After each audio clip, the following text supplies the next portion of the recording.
ही मान और सम्मान किए डॉक्टर बबरू भान जी,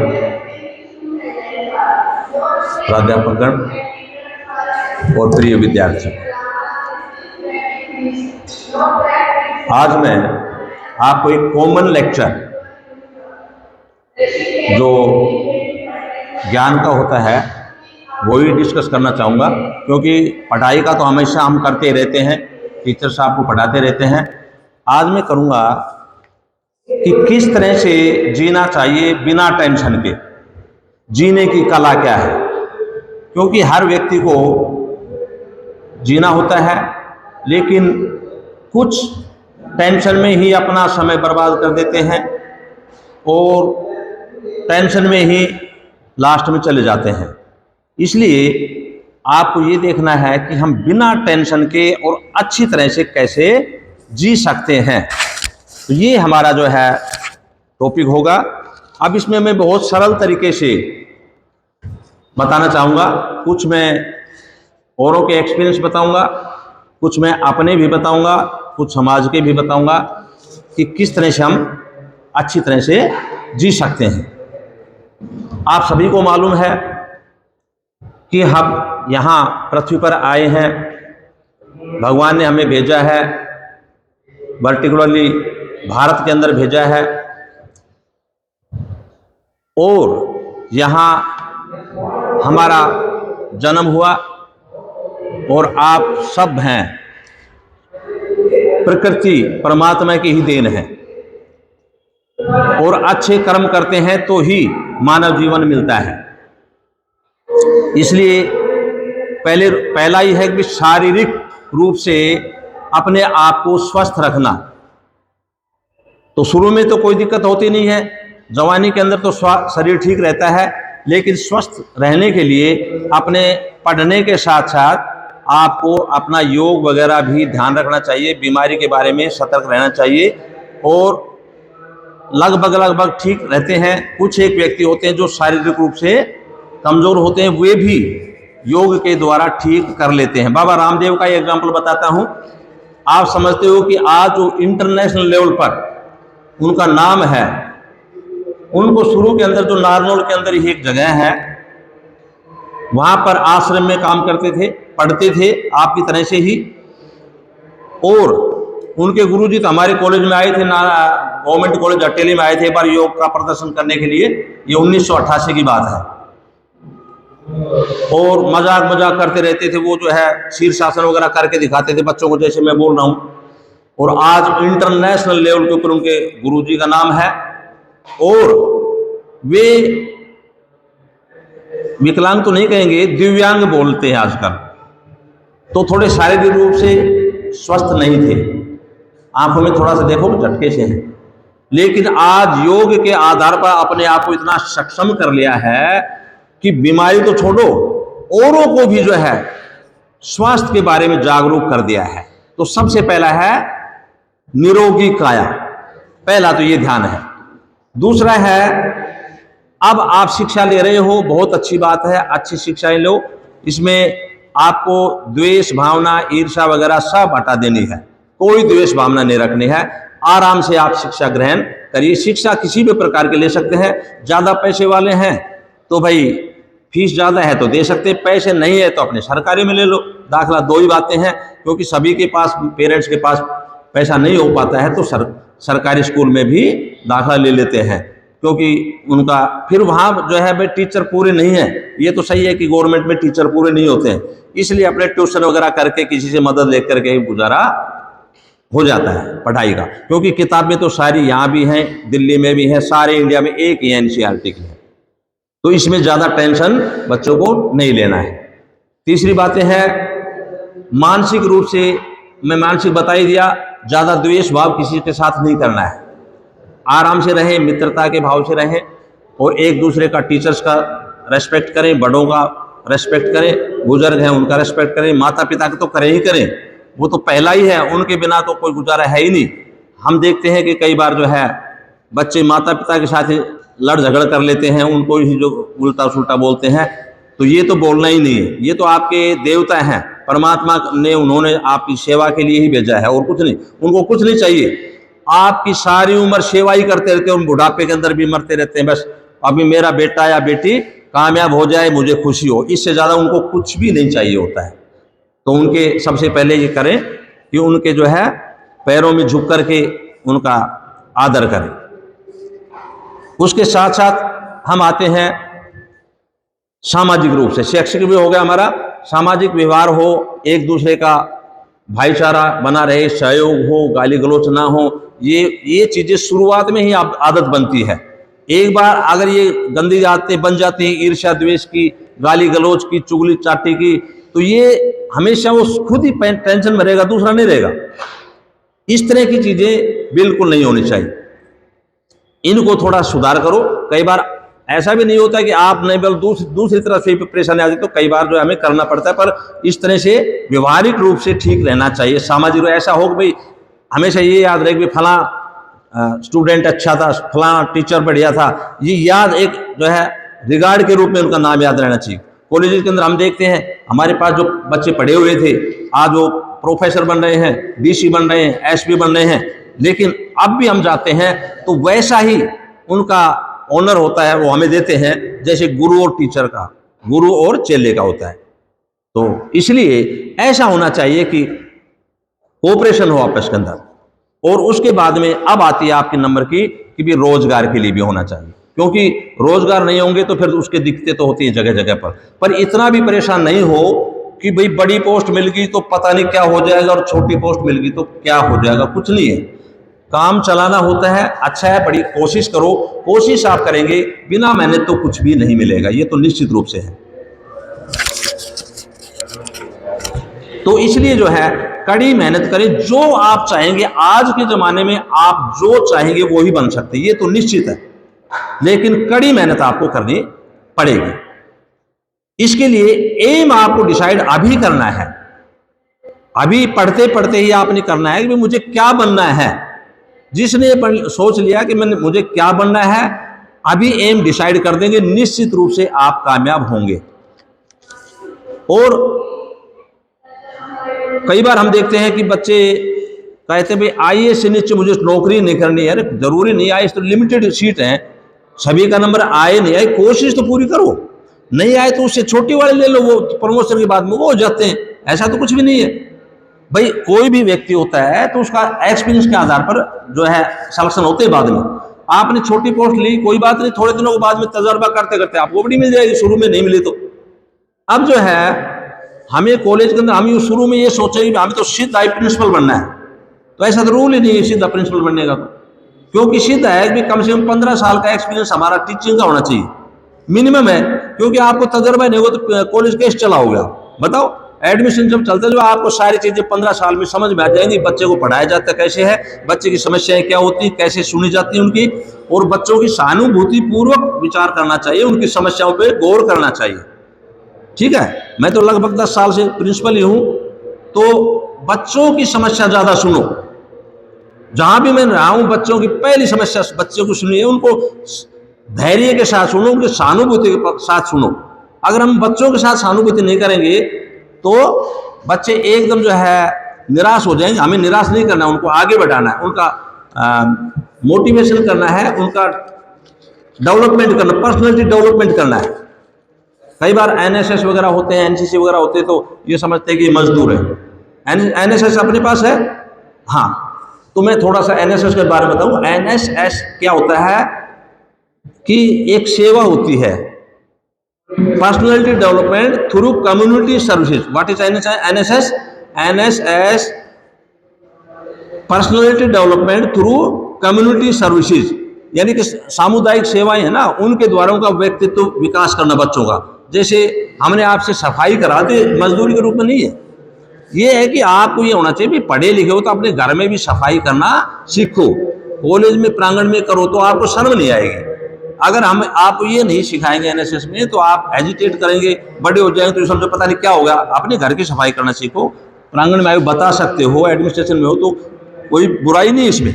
और कोई बुजुर्ग है उनकी सेवा करो, या कोई बुजुर्ग रास्ते में पार कर रहा है, बूढ़ा है, क्रॉस नहीं कर पा रहे, उनके हेल्प करो। एनएसएस का जो एक दायित्व तो बहुत बड़ा होता है, जिसमें बच्चे बहुत कुछ सीखते हैं, और एनएसएस में होते हैं तो वो बच्चे आगे भी कामयाब होते हैं निश्चित रूप से। क्यों? वो डिसिप्लिन सीखते हैं, आपस में साथ खाना खाना है, ये भी एनसीसी का हिस्सा है। कई बार क्या सकते हैं, जो खाना खा गया बहुत, अरे खाना नहीं, हम सारे बच्चे एनएसएस का पार्ट होते हैं। अगर उन्होंने बैठ करके खुशी खुशी से खाना खाना सीख लिया, आपस में भाईचारा बना लिया, आपस में एक दूसरे की मित्रता आपने बना ली, यही तो है हमारा पर्पज। और क्या पर्पज है एनएसएस का? एनएसएस का पर्पज यही है कि आपको सारा समाज में रह करके करना है। अब आती है नौकरी की। मैंने बता दिया, नौकरी के लिए आपको निश्चित रूप से अब तो इतने स्कोप खुल गए हैं कि एम बना लो, आपको वो ही चीज मिल जाएगी। इतने हमारे पास न्यू एजुकेशन पॉलिसी में इतनी वैरायटी सर्विसेज की कि जो ज्यादा इंटेलिजेंट है बड़ी पोस्ट ले लो, थोड़ा सा कम है तो वो दूसरी मिल जाएगी, और किसी को कुछ भी नहीं है तो इतने ऑप्शन है कि 6-6 महीने का कोर्स कर लो, बेरोजगार तो रह ही नहीं सकता। चाहे वो अपने घर में भी काम कर लो, इतने ऑप्शन है आपके न्यू एजुकेशन पॉलिसी में। और मैं गारंटी के साथ कहता हूं, जिसको 6 महीने का और 1 साल का कोर्स कर लोगे तो बेरोजगार रह ही नहीं सकता। पर सबसे बड़ी बात क्या होती है, जब हम पूरा बीएससी के बाद में एमएससी कर लेते हैं तो वहीं जाकर के छोड़ देते हैं, जबकि हकीकत में तो आपने पूरा पैसा तो लगाया पढ़ाई पे, और उसके बाद में ही करना चाहिए था। असली काम तो आपको उसके बाद में ही करना चाहिए था, वो आपने किया नहीं। उसके बाद में अगर प्रोफेसर बनना है तो नेट करो, पीएचडी करो, समय तो लगेगा पर वो आपको हाई पोस्ट मिलेगी। अगर आप जल्दी लेना चाहते हो +2 के बाद में तो आपको सर्टिफिकेट कोर्स करो। बीए बीएससी के बाद में करना चाहते हो तो भी आईएएस बनना आसान है, प्रोफेसर बनना आसान नहीं है। प्रोफेसर बनने के लिए तो आपको कम से कम एमए एमएससी नेट पीएचडी होना चाहिए, और आईपीएस और आईएएस बनना था तो आपको ग्रेजुएट ही बहुत है, एग्जामिनेशन दो। मैं यहाँ की बात आता हूँ कि हमें जीना कैसे चाहिए। मैं एक एग्जाम्पल सुभाष चंद्र बोस का स्टार्ट करूंगा, मैं 10 मिनट में खत्म कर दूंगा कि किस तरह से सुभाष चंद्र बोस ने यहाँ धरती पे जन्म लिया और किस तरह से देश को आजाद करने में उनका कितना रोल रहा और उन्होंने क्या सोचा था। अब आप वहां उन्होंने 1915 में इंटरमीडिएट पास किया था, उसके बाद में फर्स्ट ईयर में दाखिला लिया। आपकी तरह से बीए फिलोसफी ऑनर्स में उन्होंने दाखिला लिया 1916 में, और 16 में हमारा देश तो अंग्रेजों का अधीन था, तो प्रोफेसर ब्रिटिश के थे, उनकी और ब्रिटिश प्रोफेसर की अनबन हो गई। अनबन क्या होगी, उन्होंने अन्याय करा होगा, उन्होंने सहन नहीं किया होगा, तो उन्होंने रिजेंटमेंट कर दिया, उनको जो कॉलेज से निकाल दिया। फर्स्ट ईयर में निकाल दिया तो वहीं से वहां स्टार्ट हो जाता है, मैं अपने देश को आजाद कराऊंगा। देखिए आप, उनका एम बना लिया उन्होंने कि मैं अपने देश को आजाद अब कराऊंगा, पक्का रूप से कराऊंगा, क्योंकि मेरे देश में रह करके और ब्रिटेन वाले यहाँ पर जो है मुझे निकाल दे, बर्दाश्त नहीं। पर करे क्या, गुलाम है देश।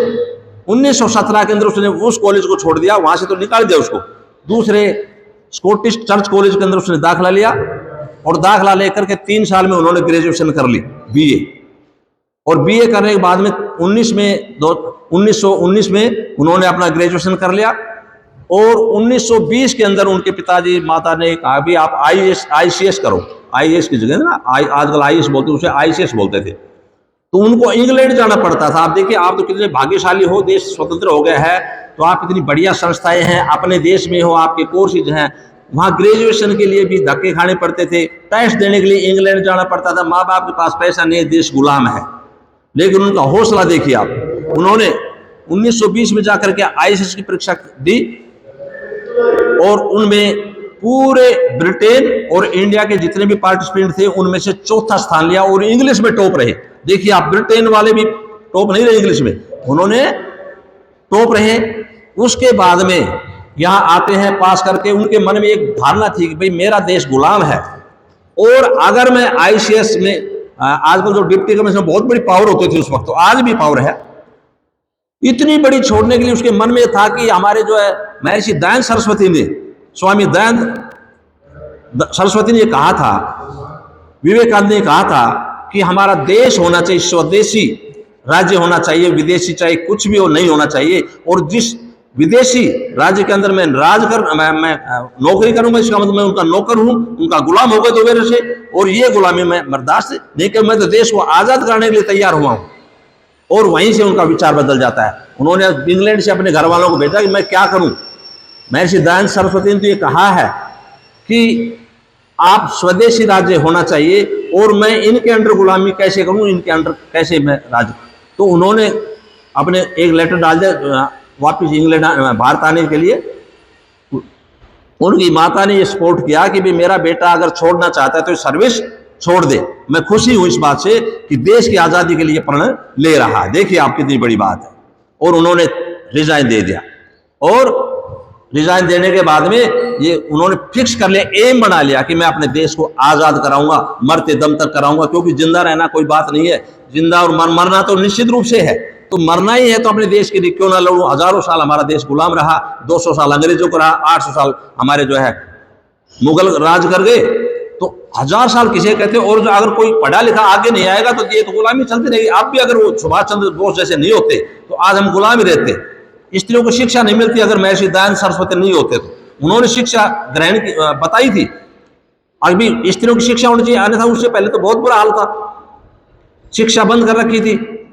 उनको पढ़ाना नहीं स्त्रियों को, स्त्रियों को नहीं पढ़ाओगे तो आप बच्चे जो कामयाब कैसे होंगे, उनके संस्कार कैसे बनेंगे। उन्होंने शिक्षा दिलवाई, बहुत कुरीतियां थी उस वक्त देश के अंदर, उन्होंने काफी दूर की। अब मैं रिवीजन नहीं करूंगा, लंबा समय लग जाएगा उसमें। बाद में मैं सुभाष चंद्र बोस पे आ रहा हूं कि कितने छोट समय के अंदर उन्होंने देश की आजादी का प्रण लिया और राष्ट्रपति तक भी वही कैसे बने। अब यहां आ जाते हैं, यहां 1921 में उन्होंने रिजाइन दे दिया। 1919 में जलियांवाला बाग उन्हें याद था कि मेरे देश के अंदर इन हरामजादों ने, अंग्रेजों ने कितना बुरा हाल किया है। वहां एक कुआं था, वो पूरा भर गया था। उन्होंने, जनरल डायर ने वहां तोप लगा दी थी और उसके कारण से सारे भर गया था। छलांग लगा लगा कर वो सारा सारा जलियांवाला कांड इतना भयंकर था, उनकी आंखों में सारी चीजें थी। उसके बाद में उन्होंने इसमें पॉलिटिक्स में एंट्री की और 1923 में ऑल इंडिया यूथ कांग्रेस के प्रेसिडेंट बन गए। यानी रिजाइन दे दिया और कांग्रेस के प्रेसिडेंट बन गए। 1924 में उन्होंने इलेक्शन किया, स्वराज पार्टी के अंदर जो है उन्होंने लड़ा और उन्होंने कोलकाता के अंदर जो है अपना अलग पार्टी से इलेक्शन लड़ा। उसमें चित्तरंजन दास जो थे, फ्रीडम फाइटर थे, उनके साथ रहे, लेकिन वो भी 24 में मर गए। और उसके बाद में इलेक्शन लड़ना मेयर का, तो उन्होंने मेयर रहते रहते 1930 के अंदर जेल में रहते हुए, क्यों जेल तो तुरंत दे देते थे उनको, वो मार्च कर रहे थे यहाँ 26 जनवरी 1931 को वो अंग्रेजों के खिलाफ अपने देश के झंडा लेकर आगे जा रहे थे, मार्च कर रहे थे, तो अंग्रेजों ने उनको वहां भी अरेस्ट कर लिया। उनके मन में और पीड़ा तो होनी थी, क्या करे, गुलामी है और क्या करना ऐसे हालात के अंदर। उसके बाद में उन्होंने यहाँ 23 मार्च 1931 को भगत सिंह की डेथ हो जाती है। उनको एक ना एक झटके पे झटके लग रहे हैं कि मेरे देश के अंदर जो है कितने शहीद होए जा रहे हैं। मन में आए उसको फांसी तोड़ रहे हैं, मन में आए मुझे जेल दे रहे हैं, मन में आए उसी को जो 1919 में गोलियां चला रहे हैं। बर्दाश्त तो क्या करें, पर उनके हाथ में था कि भाई मैंने प्रण ले रखा था उन्होंने। उसके बाद में 23 मार्च 1931 को भगत सिंह की मृत्यु हो जाती है। 1932 से 36 तक वो यूरोप में चले जाते हैं कि भाई मैं अपने देश को आज़ाद कराने के लिए विदेशों से जो अंग्रेजों के खिलाफ हैं उनसे मदद लूंगा। उसमें कौन कौन से थे? इटली, फ्रांस, जर्मनी तो हिटलर सुना ही आपने, हिटलर का सीधा जो है उन्होंने ही हाथ मिलाया था। हिटलर किसी मिलाते नहीं थे, उन्होंने देखा ये तो दबंग आदमी है और उनके साथ हाथ मिलाया था। और उसके बाद में उन्होंने कहा था भाई मुझे मदद दो, आप फोर्स दो, क्योंकि हाथों से लड़े, उनके पास तोप है, मैं हाथों से कैसे लड़ूंगा। उन्होंने वहां जाकर के, देखिए आप, गुलाम देश है और विदेशों में जाके सहायता मांगी उन्होंने। और उसके बाद में आयरलैंड जो ब्रिटेन के बिल्कुल नजदीक है, आयरलैंड, 4 देशों से उन्होंने मदद मांगी। उन्होंने मदद तो नहीं दे पाए वो, लेकिन उन्होंने उनके कहा कि जापान में जाओ, उन्होंने चिट्ठी लिखी, जापान आपको मदद देगा। जापान में गए वो और वहां पर जो है जापान ने सपोर्ट की काफी। और उसके बाद में हम देखते हैं वो प्रेसिडेंट कांग्रेस के बने। 1938 में कांग्रेस के हरिपुर जो अधिवेशन था उसमें कांग्रेस के प्रेसिडेंट बन गए। 1939 में इलेक्शन हुआ तो कांग्रेस के प्रेसिडेंट तो चुन लिए गए, लेकिन महात्मा गांधी को ऑब्जेक्शन हो गया, चुने हुए व्यक्ति को दबाव दिया गया कि आप रिजाइन दे दो। तो सुभाष चंद्र बोस वो तो नहीं चाहते थे। मैं 2 मिनट कह दो, बंद कर देता, तो इसलिए बंद कर दो थोड़ा, नुकबे बंद कर थोड़ी देर। उन्होंने 1939 के अंदर इलेक्शन होते हुए भी रिजाइन दे दिया और अपनी नई पार्टी में, उनको ये पता था कि हमारा समय है बहुत सीमित है और मैं देश को आजाद करने का प्रण ले चुका हूं। जीने की कला तो महात्मा इनसे सीखी, सुभाष चंद्र बोस से सीखी कि सब कुछ रिजाइन दे रहे हैं, फिर अपनी पार्टी खड़ी कर ली। पार्टी खड़ी करने के बाद में और तुरंत जो है 1939 में ही फॉरवर्ड ब्लॉक की हमारे एक अलग पार्टी बना ली उन्होंने। देखिए कितनी जबरदस्त, एक भी समय वेस्ट नहीं किया उन्होंने। 1941 में स्वतंत्र भारत केंद्र, स्वतंत्र रेडियो जर्मनी में अपना खोल लिया कि भाई जहां मैं भाषण दूंगा तो मेरे देशवासी सुनेंगे, अन्यथा इंफॉर्मेशन कैसे मिलेगी। वहां उन्होंने उनसे बदल ली। 1943 में वो जापान में आ गए और टोक्यो के अंदर इंडियंस को वहां पर संबोधित किया। टोक्यो के वहां जो राजा थे उनके पास गए, उनका जो रेडियो स्टेशन था वहां पर गए और वहां के पूरे देशवासियों को संबोधित किया। और अब आ जाते मैं सीधा ही, क्योंकि समय नहीं है आपका, वेस्ट में ज्यादा नहीं करना चाहता हूं। उसके बाद में 21 अक्टूबर 1943 को आजाद हिंद फौज की स्थापना कर ली। अपनी अपनी अलग से फौज, जैसे अंग्रेजों की फौज है ना, उन्होंने एक अलग से फौज कर ली। उसमें सेकेंड वर्ल्ड वॉर था उस वक्त, तो वहां जापान अंग्रेजों के खिलाफ लड़ रहा था, तो उन्होंने अंग्रेज जो इंडिया के थे लेकिन पक्ष में किसके बोल रहे थे, ब्रिटेन वालों के साथ लड़ रहे थे। उन्होंने 35,000 व्यक्तियों को पकड़ लिया। तो जापान वालों ने कहा गया तो इंडिया के कोई दिक्कत नहीं, आप इनकी फौज, ये इनकी आप ही मदद करेंगे। 35,000 वो दे दिए और अपनी फोर्स दी, और फिर जो अंग्रेजों के खिलाफ लड़ने के लिए तैयार, आजाद हिंद फौज तैयार हो गई। उसके बाद में 21 अक्टूबर 1943 को आजाद हिंद सरकार भी उन्होंने बना ली, क्योंकि दोनों चीजें अलग अलग हैं, सरकार अलग है, फौज अलग है। तो दोनों का फॉर्मेशन कर लिया, फौज लड़ेगी अंग्रेजों के खिलाफ और खुद जो है उनके राष्ट्रपति बने। वहां के आजाद हिंद फौज के 1943 में वो राष्ट्रपति बन चुके थे, प्रधानमंत्री बन चुके थे। और इसके साथ साथ युद्ध मंत्री का अपना कार्यभार है उनके पास था कि मैं अब जो है एक तरह से अपना स्वतंत्र देश हो गया है भारत के अंदर ही, और अंडमान निकोबार द्वीप समूह के अंदर जाकर के उन्होंने अंग्रेजों को भगाया और भगा करके अपना झंडा फहराया। उसके बाद में तुरंत अराकान में आए और यहाँ से कोहिमा से चलते चलते आगे जो हमारा भारत का पूर्वी क्षेत्र है, यहां से लग करके चुनते चुनते मारते जाना था उनको।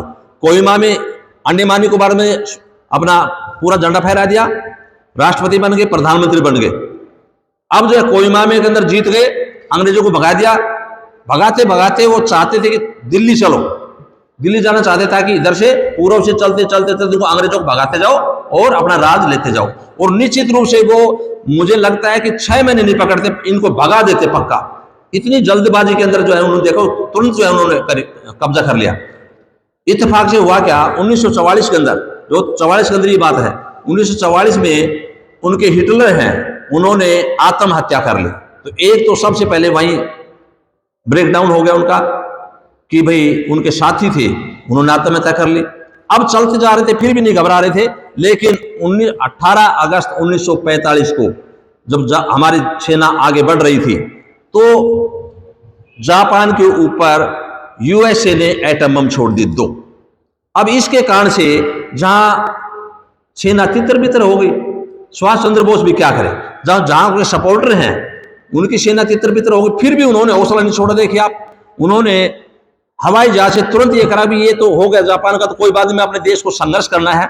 और उनको, महात्मा गांधी को उन्होंने संबोधित करते हुए एक वहीं से संबोधन दिया था महात्मा गांधी को कि महात्मा जी, हमारी सेनाएं मजबूती से लड़ रही हैं, अब देश को आजाद होने से कोई बचा नहीं सकता। मैं रहूं या ना रहूं, चाहे मैं, शायद हो सकता है कि मैं आजादी मैं देख पाऊं या ना देख पाऊं, लेकिन मेरे देश को आजाद करने से कोई रोक नहीं सकता।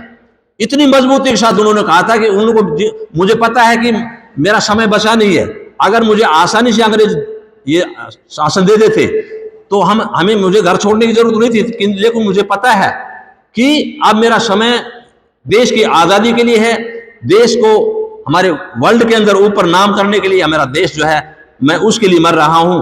और मुझे मरना तो निश्चित रूप से, लेकिन आदमी जो जिंदा रहता है उसके बाद में उसके वर्ड होते हैं, उनके शब्द होते हैं, वो हमेशा जिंदा रहते हैं। जैसे कि उनको पता था कि महर्षि दयानंद सरस्वती है, चाहे वो चले गए, लेकिन आज भी जिंदा है, क्योंकि उनकी बातें जिंदा रहेंगी। स्वामी विवेकानंद है, वो जिंदा है। आज सुभाष चंद्र बोस हैं, वो हमेशा जिंदा रहेंगे। जीने कर कला एक 48 साल के अंदर ही उन्होंने सारे देश के अंदर जो है ऐसी क्रांति फैला दी थी कि अंग्रेजों को अल्टीमेटली 1947 के अंदर आजाद करना पड़ा। लेकिन दुर्भाग्य की बात यह है कि जब वो 18 अगस्त 1945 को यान से जा रहे थे तो उनका यान भगवान जाने क्रैश हुआ या नहीं हुआ, उसके बाद में वो लापता हो गए। अगर होते तो वो 2001 तक जिंदा रहते, क्योंकि मेरे ताऊ जी उनके साथ थे, उनकी कहानियां मैं सुनता था तो मुझे पता था कि वो देश आजाद करने के लिए उनके साथ थे, सेकंड लेफ्टिनेंट थे उनके साथ, बहुत कंधे से कंधा लड़ा था उन्होंने और 2001 तक जिंदा रहे थे मेरे ताऊ जी। तो उन्होंने ये सारी कहानी मुझे बताई थी और उन्हीं के कारण से उनका जो जोश था, मैं देखता था आजादी फौज का, लास्ट मरते दम तक भी जो है अपने बिल्कुल सिस्टम से रहते थे, अपने जो है वो आजादी फौज की टोपी और इस तरह का इस्तेमाल करते थे और उनके जज्बा भरा हुआ था देश के प्रति कि मेरा देश जो है आजाद, उन्होंने आजाद करवा दिया। और उसके बाद में उनका कंट्रीब्यूशन बहुत रहा। अब मैं समय से कंट्रीब्यूशन करता हूं, उसके बाद में आपका समय ज्यादा वेस्ट नहीं करूंगा। देखिए आजाद हिंद फौज में हमारा सुभाष चंद्र बोस का क्या कंट्रीब्यूशन रहा। Formation of INA Azad Hind फौज 21 अक्टूबर 1943 को आजाद हिंद फौज की स्थापना कर दी, छोटी बात नहीं है। हम देश के गुलाम, अंग्रेजों के गुलाम हो और उस अपने ही हक के लिए अपने अलग से विदेशों में जाकर के मदद ले, बहुत बड़ी बात है। उसके बाद में मोबिलाइजेशन ग्लोबल आजाद हिंद सरकार भी बना ली और विदेश में जाकर के अपनी मदद लेना, अपने देश के लिए, देश को आजाद करना, उनकी मदद लेना। उसके बाद में इंटरनेशनल लीडरशिप, उनके फायरी स्पीच, उनके जोश आता, उनके स्पीच जब देते थे तो व्यक्ति ऐसे भी हो जाते थे जिनको कुछ भी नहीं चाहिए, वो कहते थे तुम मुझे खून दो मैं तुम्हें आजादी दूंगा। इनमें कोई व्यक्ति को पैसे की जरूरत नहीं होती थी, वो कहते हम मरने के लिए तैयार हैं, मेरे देश के लिए मरने के लिए। इतने इकट्ठे हो गए थे कि बिना पैसे की सेना में भर्ती हो गए थे। तुम मुझे खून दो मैं तुम्हें आजाद, आजकल यूं कहते तुम मुझे खून दो तो कहते भाई तू ही कटवा ले अपनी आंगली। ये है जज्बा, जज्बे की फर्क है। अब ऐसे देशभक्त कहां मिलेंगे आपको? हमेशा आयशा याद तो करेंगे उनको, लेकिन कहां मिलेंगे? मिलेंगे कोई तो पैसे में बिक जाएगा, कोई किसी में बिक जाएगा, कोई किसी में बिक जाएगा, बुरा हाल हो जाएगा। लेकिन उनमें से भी बहुत वीर होते हैं जो निकलते हैं। उसके बाद में वोमेन एम्पावरमेंट भी उन्होंने कही कि वोमेन की जो है उनके लिए उन्होंने एक रानी झांसी रेजिमेंट की स्थापना की, उनमें भी लेडीज को आगे किया कि आप भी बराबर आपके हकदार हैं आगे बढ़ने के। तो उन्होंने कोई भेदभाव नहीं किया लड़कियों के ऊपर या महिलाओं के ऊपर। और आजाद हिंद फौज के लिए उन्होंने रानी लक्ष्मीबाई, रानी झांसी रेजिमेंट तैयार की और फीमेल यूनिट करी ताकि वो INA में फ्रीडम स्ट्रगल के साथ रहे। लड़कियां और लड़के दोनों मदद कर सकते हैं, ऐसा थोड़ी है कि लड़कियां किसी से कम है। अरे झांसी की रानी को सुनो आप, लड़ते लड़ते जो है पीठ पे अपना जो है दत्तक पुत्र बांध रखा है, मुंह पे जो है वो ले रखी, लगाम ले रखी और तलवार हाथ में ले रखी। आप ऐसे मजबूत कहां मिलेंगे? तो कोई कम नहीं है, लड़कियां कम नहीं है और लड़के कम नहीं होते हैं। उसके बाद में उनके 3 स्लोगन है और अब मैं उनके 3 स्लोगन बोलने के बाद में आप उनके, मैं बोलूंगा तो नारा लगाएंगे आप। सबसे पहले उन्होंने लास्ट में मैं जय हिंद बोलूंगा बोलना आपने, उनके 3 जो है महत्वपूर्ण रोल रहे। उन्होंने कहा तुम मुझे खून दो मैं तुम्हें आजादी दूंगा। इस नारे से हजारों व्यक्ति उनकी सेना में भर्ती हो गए थे, नहीं तो कौन खून देता है? देखिए आप जज्बा। तीसरा था दिल्ली चलो। दिल्ली चलो क्यों कहा था? कि कोहिमा में आजादी ले रहे थे और अगर 6 महीने और मिल जाते तो निश्चित रूप से दिल्ली का अपना राज पकड़ ही लेते अंग्रेजी वालों को पक्का। पर उनको उसके बाद में गायब ही हो गए। फिर उनका नारा था जय हिंद। तो नारे के साथ बोलेंगे, मैं 2 बार बोलूंगा, 3 बार। जय हिंद, जोर से बोलो बेटा, जय हिंद, जय हिंद। हाँ, ये इस तरह जज्बे के साथ बोला करो। बहुत बहुत धन्यवाद, आपने सभी सुना और सारे बच्चे तैयार। Thank you.